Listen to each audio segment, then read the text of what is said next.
नमस्कार दोस्तों, आपके अपने चैनल प्योरिटी ऑफ लाइफ में मैं नीलम शुक्ला आपका बहुत बहुत स्वागत करती हूँ।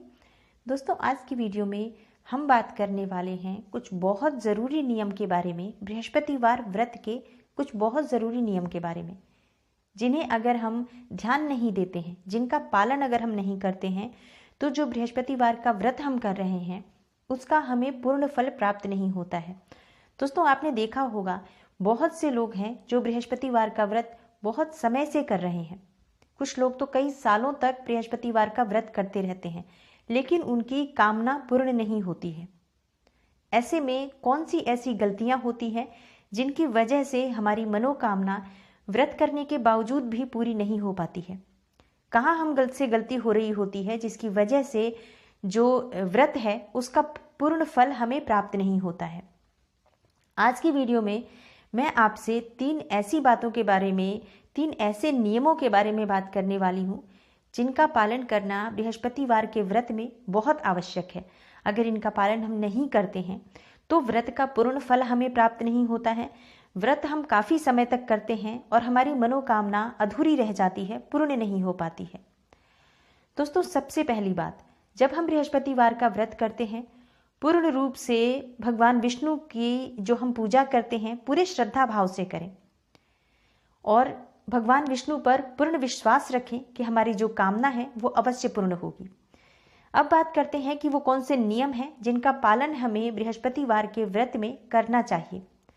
सबसे पहला नियम जो मैं आपसे बताने वाली हूँ वो है व्रत का संकल्प लेना। जैसे भगवान बृहस्पति देव, भगवान विष्णु, जो बृहस्पति देव की हम पूजा करते हैं या विष्णु भगवान की पूजा करते हैं बृहस्पतिवार के दिन, तो भगवान बृहस्पति देव कई वस्तुओं के कारक हैं। जैसे वैवाहिक सुख के कारक हैं, संतान के कारक हैं, ज्ञान के कारक हैं, शिक्षा के कारक हैं, धन के कारक हैं, हमारे भाग्य के कारक हैं।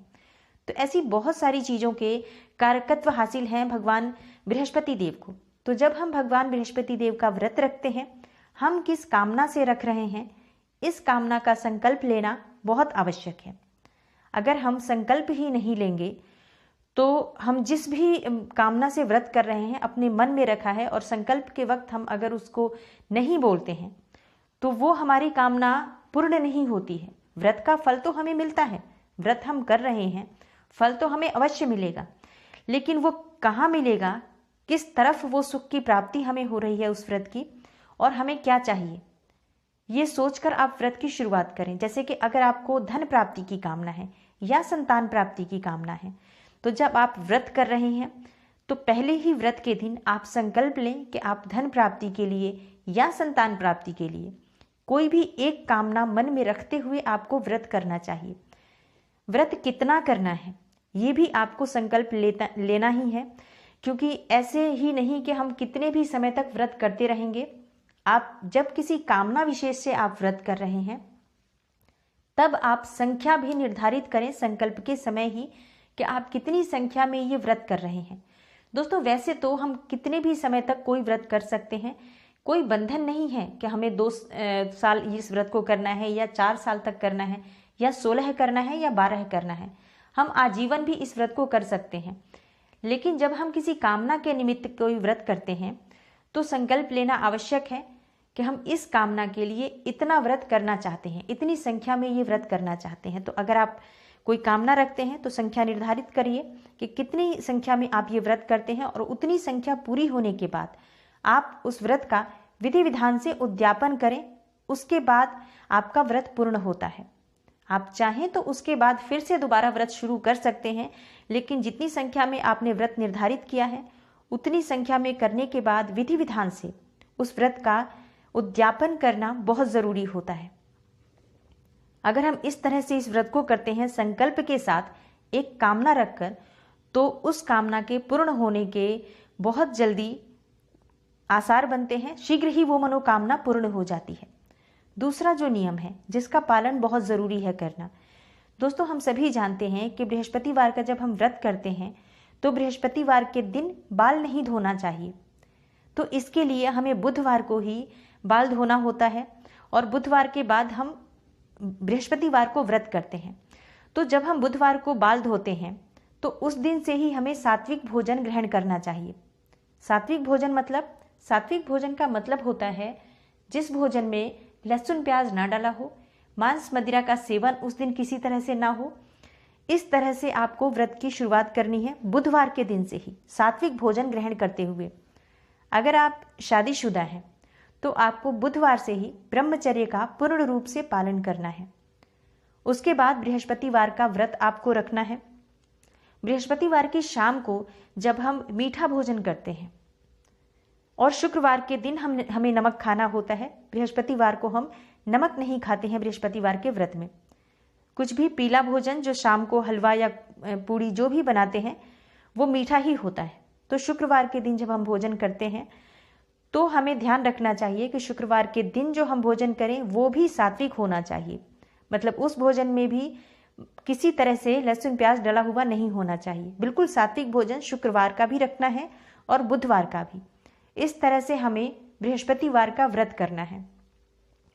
दूसरी चीज, शुक्रवार के दिन जब आप सुबह उठकर और आप भोजन ग्रहण करते हैं तो उससे पहले आपको भगवान विष्णु देव की पूजा करनी है, प्रार्थना करनी है, क्योंकि व्रत आपका तभी पूर्ण होता है जब अगले दिन आप नमक लेते हैं, नमक का भोजन करते हैं। तो ऐसे में आपको शुक्रवार के दिन भी प्रातःकाल उठना है, सूर्योदय से पहले उठकर पूजा करनी है, भगवान विष्णु की प्रार्थना करनी है कि मेरी कामना पूर्ण हो जाए। उसके बाद आपको पूरे दिन सात्विक भोजन उस दिन भी लेना है। अगला जो नियम है, जो बहुत जरूरी नियम है दोस्तों, जब हम पूजा करते हैं, जब हम व्रत करते हैं तो व्रत में जो हम पूजा करते हैं हम किसी भी समय पूजा करते हैं। ऐसा नहीं करना है। आपको बृहस्पतिवार का जब व्रत करना है तो आपको प्रातःकाल सूर्योदय से पहले उठना है। और पूजा का समय आपका क्या होना चाहिए? पूजा का समय होना चाहिए सूर्योदय के 1 घंटे के भीतर का जो समय होता है, 1 घंटे के अंदर ही आपको पूजा कर लेनी है, सूर्योदय के 1 घंटे के अंदर ही। ऐसा क्यों? क्योंकि इस समय में गुरु का होरा होता है। बृहस्पतिवार हर दिन का एक होरा होता है। जैसे अगर मंगलवार का दिन है तो मंगलवार के 1 घंटे के अंदर तक मंगलवार का होरा होता है। ऐसे समय में की गई पूजा बहुत ही शुभ फल देने वाली होती है। किसी भी दिन जो सूर्योदय के 1 घंटे के अंदर हम पूजा करते हैं उसका बहुत ही शुभ फल और पूर्ण फल हमें प्राप्त होता है। देर से की गई पूजा का हमें उतना फल नहीं मिलता है और हम जितनी देर करते जाते हैं पूजा में उतनी ही पूजा जो है वो हमारी निष्फल होती जाती है। इसलिए इस बात का ध्यान रखें कि जब आप कोई भी व्रत करते हैं, न सिर्फ बृहस्पतिवार का बल्कि कोई भी व्रत जब आप करते हैं तो आपकी पूजा का समय उस दिन के होरा में होना चाहिए। यानी कि सूर्योदय के 1 घंटे के भीतर आप बृहस्पतिवार के दिन पूजा अपनी पूरी कर लें। केले के पौधे की पूजा, भगवान विष्णु देव की पूजा, सूर्यदेव को जल देना, ये सभी चीज़ें आप सूर्योदय के 1 घंटे के भीतर करें। जैसे आपके यहाँ अगर सूर्योदय 6 बजे होता है तो 7 बजे तक आपकी पूजा पूर्ण हो जानी चाहिए। अगर आप इस तरह से पूजा करते हैं और इन नियमों का पालन करते हुए आप व्रत की शुरुआत करते हैं तो यकीन मानिए आपका व्रत भी पूरा होगा, आपकी मनोकामना भी पूरी होगी। संकल्प के साथ व्रत की शुरुआत करें। संकल्प में आप अपनी कामना और अपनी जो व्रत की संख्या है वो निर्धारित करें। व्रत की संख्या पूर्ण होने के बाद आप उद्यापन करें।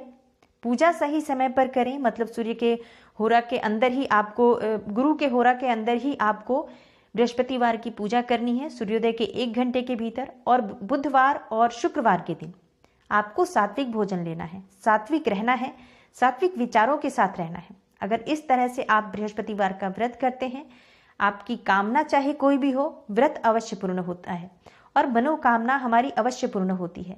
व्रत का पूरा फल हमें मिलता है और भगवान विष्णु देव की भी कृपा मिलती है और बृहस्पति देव की भी कृपा मिलती है।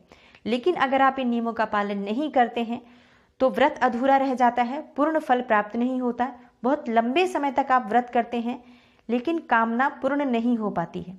तो इन बातों का ध्यान रखें अगर आप व्रत करते हैं तो, और इन बातों का ध्यान रखते हुए अगर आप व्रत करते हैं तो सभी मनोकामनाएं पूर्ण होती हैं, क्योंकि भगवान बृहस्पति देव सभी सुखों के कारक हैं। सभी मनोकामनाएं पूर्ण हो जाती हैं भगवान बृहस्पति देव की पूजा से। दोस्तों, उम्मीद करती हूँ आज की वीडियो आपको ज़रूर अच्छी लगेगी और आपके लिए लाभदायक अवश्य होगी। इस वीडियो को आप ज़्यादा से ज़्यादा शेयर करें, दूसरे लोगों तक भी पहुँचाएं। आप अगर इस चैनल पर नए हैं, वीडियो आपको अच्छी लगती है तो चैनल को सब्सक्राइब करें और बेल बटन ज़रूर प्रेस कर लें। इससे ये होगा कि जितनी भी वीडियो अपलोड्स होंगी, नए अपलोड्स की नोटिफिकेशन आपको सबसे पहले मिलेगी। मैं मिलती हूँ आपसे अगली वीडियो में, तब तक के लिए नमस्कार।